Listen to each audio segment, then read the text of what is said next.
क्या मोदी के हाथ से जाएगी सत्ता की चाबी? बहुजन समाज कैसे करेगा सत्ता पर कब्जा? नमस्कार, मैं अनुज कुमार, आप देख रहे हैं जनपथ। और इस वक्त आपके सामने लेकर आया हूं एक बड़ी खबर। जिस तरीके से खबर निकलकर सामने आ रही है कि भाजपा में सब कुछ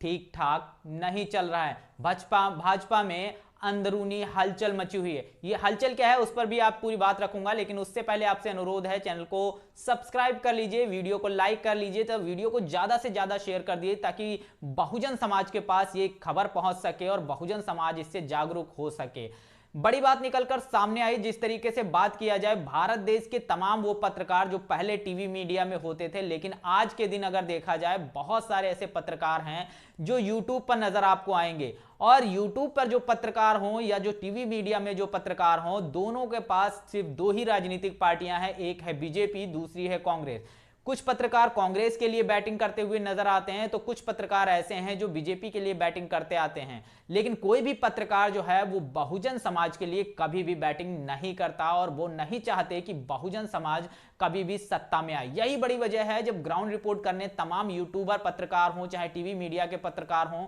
उनसे जब सवाल करते हैं कि आने वाले समय में बहुजन समाज किसे देखना चाहता है, अगर किसी व्यक्ति ने यह कहा कि मैं बीएसपी या बहुजन समाज की किसी भी पार्टी को वोट दूंगा, तो वो उस पर झल्ला पड़ते हैं। उनका तो वजूद ही नहीं, इस तरीके के बयानात देते हैं। तो आपके सामने जिस तरीके से तमाम खबरें रखी हमने, और वहीं पर अगर बात किया जाए, एक यूट्यूबर पत्रकार हैं जो पहले टीवी मीडिया में हुआ करते थे, दीपक शर्मा। और दीपक शर्मा ने एक खबर चलाई है अपने यूट्यूब चैनल पर। उस खबर को देखते हैं, फिर उस पर लेकर पूरी बात करेंगे। दीपक शर्मा लिखते हैं, योगी को चुनाव लड़ाने की तैयारी, तो क्या बाबा की होगी छुट्टी, फिर क्या अगला सीएम कौन? बड़ी बात निकलकर सामने आ रही है। अगर योगी आदित्यनाथ जी को चुनाव लड़ाया गया, यानी कि बात किया जाए तो ये चुनाव कहीं ना कहीं योगी आदित्यनाथ जी को आने वाले समय में भारत देश के प्रधानमंत्री के रूप में देखने को मिलेगा। वहीं अगर योगी आदित्यनाथ जी सीएम भारत देश के प्रधानमंत्री पद के लिए चुनाव लड़ेंगे तो उत्तर प्रदेश का सीएम कौन रहेगा? तो कहीं ना कहीं केशव प्रसाद जो मौर्य हैं, केशव प्रसाद मौर्य को जो है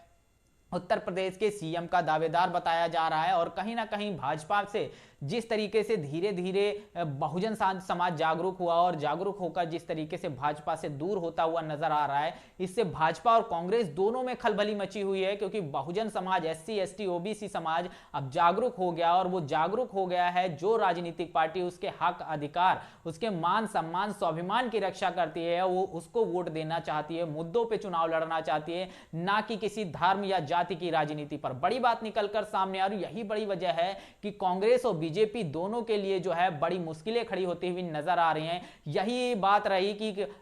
उत्तर प्रदेश में केशव प्रसाद मौर्य को इसी वजह से जो है उत्तर प्रदेश का सीएम पद का दावेदार बनाने की जो खबर निकलकर सामने आई, उसका सबसे बड़ा इंपैक्ट ये पड़ेगा कि आने वाले समय में ओबीसी समाज को किसी ना किसी तरीके से भाजपा के साथ में रोका जा सके। वहीं अगर आप तमाम राजनीति देखते हो तो अगर बात किया जाए कांग्रेस और बीजेपी दोनों की राजनीति देखते हो तो जो कांग्रेस है, कांग्रेस के टिकट वितरण आपने देखा होगा तो वो टिपिकल पार्टी है और अपने जो उसका एजेंडा शुरुआत से अभी तक चलता आया है उसी पर काम करती हुई नजर आ रही। जबकि आप बीजेपी में देखोगे तो नरेंद्र मोदी के नेतृत्व में तमाम जो डाइवर्सिटी आपको देखने को मिलेगी, भाजपा में तमाम ओबीसी समाज के जो लोग हैं वो मंत्री बने हुए हैं। और यही बड़ी वजह है कि आरएसएस जो है इस टाइम पर जो है प्रधानमंत्री नरेंद्र मोदी जी के विकल्प के तौर पर योगी आदित्यनाथ जी को लाना चाहता है। क्योंकि जाने अनजाने जो डाइवर्सिटी मोदी जी के द्वारा तमाम दी गई, उसका जो है आरएसएस का जो एजेंडा है वो शायद उस पर खरा नहीं उतरता। और आरएसएस चाहता है कि जो आरएसएस की जो सोच है उस पर चलने की जो काम है वो बेहतर ढंग से योगी आदित्यनाथ जी कर सकते हैं। यही बड़ी वजह है कि आरएसएस जो चाहता है कि अब योगी आदित्यनाथ जी हैं भारत के प्रधानमंत्री बने। और वहीं उत्तर प्रदेश में तमाम ओबीसी समाज को रोकने के लिए कहीं ना कहीं केशव प्रसाद मौर्य हैं, उनको उत्तर प्रदेश का जो है कहीं ना कहीं सीएम बनाने की बातें कही जा रही हैं और वो बन भी सकते हैं। और यही देखा जाए कांग्रेस की आप टिपिकल राजनीति देखते हो, उसने सिर्फ एक ही समुदाय को इतना सारा टिकट दिया, उसके मंत्रियों की जब आप लिस्ट देखोगे एक ही समुदाय के मिलेंगे। और यही बड़ी वजह है कि एससी एसटी ओबीसी समाज अब इन दोनों पार्टियों की राजनीति को समझ चुका है और वो बड़ी संख्या में जो है अपने समाज की पार्टियों का समर्थन करता हुआ नजर आ रहा है। इसी से अगर देखेंगे आप तो भारत देश के जिन 5 राज्यों में चुनाव चल रहा है उन 4 राज्यों में अगर बात किया जाए, मध्य प्रदेश, छत्तीसगढ़, तेलंगाना और राजस्थान, इन अगर राज्यों में आप बात करते हो तो इन राज्यों में बहुजन समाज पार्टी जो है एक बड़ी मजबूती से उभरती हुई दिखाई दे रही है। उसका सबसे बड़ा इंपैक्ट यह है कि अब बहुजन समाज जो है वो जागरूक हुआ है और उसको पता है कि हमारे हित, अधिकार, मान सम्मान, स्वाभिमान कहां पर सुरक्षित हैं। और यही बड़ी वजह है कि मायावती की जो जनसभाएं हो रही हैं, मायावती जी की उन जनसभाओं में लाखों की संख्या में लोग पहुंच रहे हैं, अपने बच्चों को लेकर पहुंच रहे हैं, अपने महिलाओं को अपने घर के लेकर पहुंच रहे हैं। इसका सबसे बड़ा इंपैक्ट ये दिखाई देता है। और बहुजन समाज इस तरीके से जागरूक हुआ है कि राजस्थान में जिस तरीके से आप देख रहे हैं, बहुजन समाज पार्टी और चंद्रशेखर आजाद और हनुमान बेनीवाल, ये दो लोग जो हैं ये लगातार जो है भाजपा और कांग्रेस को कड़ी टक्कर देते हुए नजर आ रहे हैं। लेकिन मध्य प्रदेश, छत्तीसगढ़ और अगर तेलंगाना की बात करते हो, यहां बहुजन समाज पार्टी जो है कांग्रेस और बीजेपी दोनों को इतनी मजबूती से टक्कर दे रही है। तमाम जो बहुजन समाज है वो बहुजन जो समाज की जो पार्टियां हैं उनको समर्थन कर रहा है, उसके साथ मजबूती से खड़ा है, क्योंकि वो बीजेपी और कांग्रेस दोनों की राजनीति को समझ चुका है। तो आने वाले समय में अगर योगी आदित्यनाथ जी को भारत देश का प्रधानमंत्री बनाया जाता और केशव प्रसाद मौर्य को अगर उत्तर प्रदेश का मुख्यमंत्री बनाया जाता है, तो कहीं ना कहीं मोदी जी के हाथ से जो सत्ता की चाबी है वो जाने वाली दिखाई दे रही है। इसी के हवाले से अगर देखा जाए तो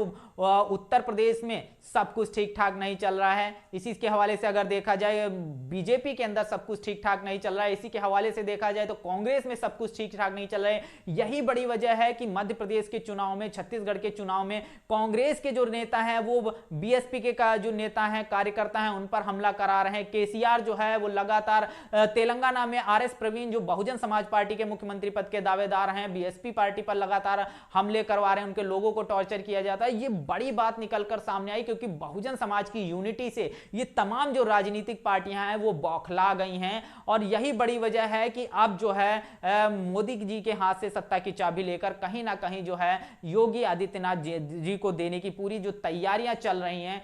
ऐसी एक बड़ी खबर निकलकर सामने आ रही है। और यहीं अगर देखा जाए तो अब अगर मोदी जी के हाथ से ये सत्ता की चाबी जाती है तो बड़ा सवाल ये उठता है कि बहुजन समाज इस सत्ता पर काबिज कैसे होगा। बहुजन समाज को ऐसा क्या करना चाहिए कि वो इस सत्ता पर कब्जा कर ले और बहुजन राज लेकर आए। तो इसका सबसे बड़ा जो नेतृत्व आप समझ में आए, इंडिया अलायंस बनता है, उसमें तमाम जो ओबीसी समाज की पार्टियों को शामिल किया गया, लेकिन उसमें जो दलित समाज है, एससी समाज है, एसटी समाज है, उसकी किसी भी राजनीतिक भागीदारी उसको नहीं दी गई। मुस्लिम समाज को उसकी राजनीतिक भागीदारी नहीं दी गई। या और उसके बाद जिस तरीके से इंडिया अलायंस यानी कांग्रेस के नेतृत्व में जो ये गठबंधन बना था, उस गठबंधन में जिस तरीके से अखिलेश यादव जी पर एक अभद्र टिप्पणियों का दौर शुरू हुआ, और उसके बाद जिस तरीके से नीतीश कुमार जी को लेकर भी तमाम टिप्पणियां हुई, और नीतीश कुमार जी ने तमाम टिप्पणियां जो है कांग्रेस को लेकर की, अखिलेश यादव ने तमाम टिप्पणियां कांग्रेस को लेकर की, और इससे साफ तौर पर जाहिर हुआ कांग्रेस ये चाहती है कि तमाम जो दल हैं वो उसका साथ तो दें, लेकिन कांग्रेस की शर्तों पर। ये बात शायद बहुजन समाज की राष्ट्रीय अध्यक्षा मायावती जी को पता थी, और यही बड़ी वजह रही कि वो इस अलायंस में शामिल नहीं हुई और एकला चलो की नीति पर चलकर चुनाव लड़ने का जो है इरादा किया। और वो इरादा इतना मजबूती से किया, इतना मजबूती से किया, उन्होंने आकाश आनंद और इंजीनियर रामजी गौतम, तमाम लोगों को, जो पार्टी के जो कार्यकर्ता थे, उनको लगाया और ग्राउंड लेवल पर जाकर अपने कैडर और वोट को मजबूत करने का काम किया। और वो संगठन, वो मजबूती नजर भी आई मध्य प्रदेश, छत्तीसगढ़, राजस्थान, तेलंगाना। जिस तरीके से बहुजन समाज पार्टी की जो जनसभाएं हो रही हैं उसमें लाखों की संख्या में लोग पहुंच रहे हैं। तमाम ऐसी सीटें हैं जहां पर मध्य प्रदेश या छत्तीसगढ़ या तेलंगाना, जो अभी से दिखाई दे रहा है कि बहुजन समाज पार्टी वो सीटें जीत रही है। तो बहुजन समाज पार्टी एक बड़ी मजबूती से चुनाव लड़ रही है। उसकी जो रणनीति है, वो रणनीति जो है वो कांग्रेस और बीजेपी दोनों के लिए रामबाण है। वो कांग्रेस और बीजेपी दोनों को सत्ता से बाहर कर सकती है। और मायावती की आप राजनीति अगर देखेंगे तो उनकी राजनीति जो है वो कांग्रेस और बीजेपी दोनों के खिलाफ रही है हमेशा। और इस समय जो मौजूदा राजनीति चल रही है वो इन्हीं दोनों राजनीतिक पार्टियों के खिलाफ जो है, तमाम जो अपने भाषण दे रही हैं, जनसभाएं कर रहे हैं, उसमें वो लगातार कांग्रेस और बीजेपी पर हमले करते हुए नजर आ रही हैं। और वो किसी भी बहुजन समाज की जो पार्टी है, राजनीतिक पार्टी है, उस पर कोई भी टिप्पणी करते हुए नजर नहीं आ रही, ना ही उनका कोई नेता उस पर टिप्पणी करता हुआ नजर आ रहा है। और यह बड़ी वजह है कि कांग्रेस और बीजेपी बहुजन समाज की जो यूनिटी है उससे कहीं ना कहीं बौखलाई हुई है। यही बड़ी वजह है कि कांग्रेस और बीजेपी की तरफ से बहुजन समाज में तमाम एजेंट जो तैयार किए गए हैं वो अब सक्रिय हो गए हैं। वो सक्रिय होने के बाद जिस तरीके से या तो फिर ये राजनीतिक पार्टियां जो बहुजन समाज की राजनीतिक पार्टियां अगर वो जीत रही तो उन पर हमले करवाती हैं, और उन हमलों से भी अगर कुछ नहीं हो रहा तो इनके जो एजेंट जो बहुजन समाज के अंदर बैठे हुए हैं वो बहुजन समाज के तमाम जो राजनीतिक दल हैं, उनके जो अध्यक्ष हैं, उनके जो सुप्रीम हैं, उन पर तमाम तरीके की अभद्र टिप्पणियां आपको करते हुए दिखाई देंगे। यही बड़ी वजह है कि आप देखते होंगे समाजवादी पार्टी के जो अखिलेश यादव जी हैं वो लगातार जो है बहुजन समाज पार्टी के खिलाफ अभद्र टिप्पणियां कर रहे थे, लेकिन पिछले कुछ समय से उन्होंने बहुजन समाज पार्टी के खिलाफ अभद्र टिप्पणियां करना बंद कर दिया। लेकिन उसके अंदर एक आईपी सिंह करके एक नेता हैं, और उसी के अंदर अगर आप बात करेंगे महान दल के एक नेता हैं केशव देव मौर्य। ये लगातार बहुजन समाज और बहुजन समाज पार्टी की राष्ट्रीय अध्यक्षा के बारे में अनाप शनाप बयान देते रहते हैं। वो नहीं चाहते हैं कि समाजवादी पार्टी और बहुजन समाज पार्टी एक हो। यही बड़ी वजह है कि वो ये एजेंट सक्रिय हो गए हैं, और वो एजेंट चाहते नहीं हैं कि ये बहुजन समाज की तमाम जो राजनीतिक पार्टियां वो एक मंच पर आए। अखिलेश यादव और समाजवादी पार्टी और जो बहुजन समाज पार्टी अगर एक मंच पर आती है तो और तमाम जो राजनीतिक दल हैं, चाहे वो आरजेडी हो, चाहे वो अगर नीतीश कुमार हो, तेजस्वी यादव हो, लालू प्रसाद यादव हो, ये सारी जो राजनीतिक पार्टियां हैं वो बहन मायावती जी के नेतृत्व में अगर एक मंच पर आती हैं, उनकी रणनीति उनकी प्लानिंग के अनुसार अगर काम करते हैं तो आने वाले समय में बहुजन समाज एक बड़ी ताकत बनकर उभर कर निकलकर सामने आएगा, और कहीं ना कहीं बीजेपी और कांग्रेस दोनों को सत्ता से बाहर कर बहुजन समाज इस सत्ता पर काबिज हो लेगा। लेकिन बड़ी समाज बात जो खबर निकलकर ये आ रही है कि अगर जो इंडी अलायंस बना जिसकी मुख्यतः लीडरशिप जो है वो कांग्रेस के हाथ में, उस बड़े गठबंधन से अगर कांग्रेस को बाहर निकालकर कहीं बीएसपी को इन किया जाए और बहुजन समाज पार्टी की राष्ट्रीय अध्यक्षा के नेतृत्व में उनकी रणनीतियों पर उनके अनुसार अगर चुनाव लड़ा जाता है और बहुजन समाज पार्टी की राष्ट्रीय अध्यक्षा मायावती को प्रधानमंत्री पद का दावेदार बनाया जाता है, तो आने वाले समय में बहुजन समाज ये निश्चित है कि आने वाले समय में कांग्रेस और बीजेपी दोनों को सत्ता से उखाड़कर बाहर फेंकेगा। और ये तमाम जो राजनीतिक पार्टियां हैं, ये यूनिटी जो लगातार होती हुई नजर आ रही है, जिससे बहुजन समाज की पार्टी की जो जनाधार आपको में बढ़ता हुआ दिखाई दे रहा है, इससे तमाम जो राजनीतिक पार्टियां हैं, चाहे वो बीजेपी हो, कांग्रेस, इससे खुश नहीं है, और इसको लेकर उनके पेटों में जो है मरोड़ उठने लगी। और उसी मरोड़ का जो फल है वो कहीं ना कहीं जो टीवी मीडिया है बहुजन समाज पार्टी के खिलाफ जो है तमाम भ्रामक खबरें फैला रहा है,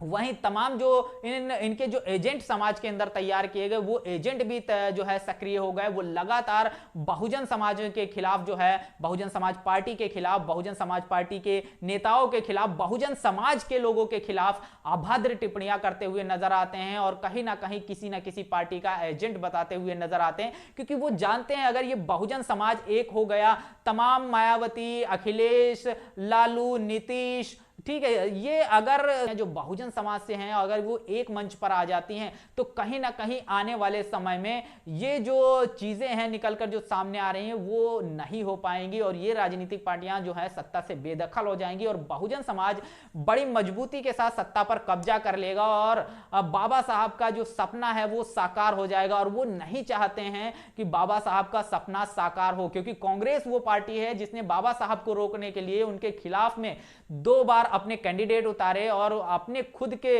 लोगों को उसका प्रचार प्रसार करने के लिए भेजा, और बीजेपी के एजेंडा तो आप लोग समझते हैं। तो ये राजनीतिक पार्टियां कभी भी नहीं चाहती हैं कि बहुजन समाज सत्ता में आए। यही बड़ी वजह है कि तमाम जो एजेंट तैयार किए गए, तमाम जो टीवी मीडिया है, सोशल मीडिया, उस पर तमाम जो बहुजन समाज के जो नेता हैं उनके खिलाफ एक अभद्र एजेंडा चलाया जाता है। सिर्फ मायावती के खिलाफ इस तरीके का एजेंडा इसलिए चलाया जाता है क्योंकि मायावती एक सर्वमान्य नेता है और भारत देश के हर जाति, वर्ग, संप्रदाय जो है उन्हें पसंद करता है, और मायावती को अगर प्रधानमंत्री पद का दावेदार घोषित किया गया तो तमाम जो वर्ग, संप्रदाय जो लोग हैं जिन्होंने 2007 और 12 के शासनकाल को देखा है, वो एक साथ एकमुश्त होकर वो बहुजन समाज पार्टी के नेतृत्व में बने गठबंधन को वोट करेगा। यही बड़ी वजह है कि तमाम जो एजेंट अलग अलग पार्टियों में बहुजन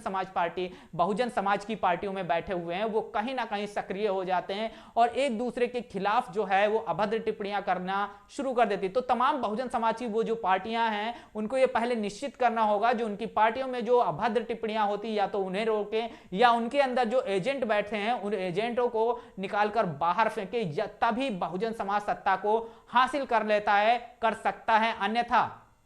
जो जैसा चलता आया है अभी तक 70 सालों से चलता आया है वो वैसा ही चलता रहेगा। और एजेंटों के हवाले से हमेशा से जो है इन राजनीतिक पार्टियों ने बहुजन समाज का शोषण किया है और वो शोषण उसी तरीके से चलता रहेगा। बहरहाल 3 दिसंबर के चुनावी परिणाम के बाद क्या कुछ होता, क्या बहुजन समाज जो है वो एकजुट होगा, और यह जिस तरीके से एकजुट होता हुआ दिखाई दे रहा है ये यूनिटी और मजबूत होगी या फिर कमजोर होगी क्योंकि एजेंट लगातार सक्रिय हैं, वो देखने वाली बात होगी। लेकिन इस पूरे मामले पर आपका क्या कहना है, कमेंट बॉक्स में अपनी प्रतिक्रिया जरूर दीजिएगा। बने रहिएगा जनपद के साथ।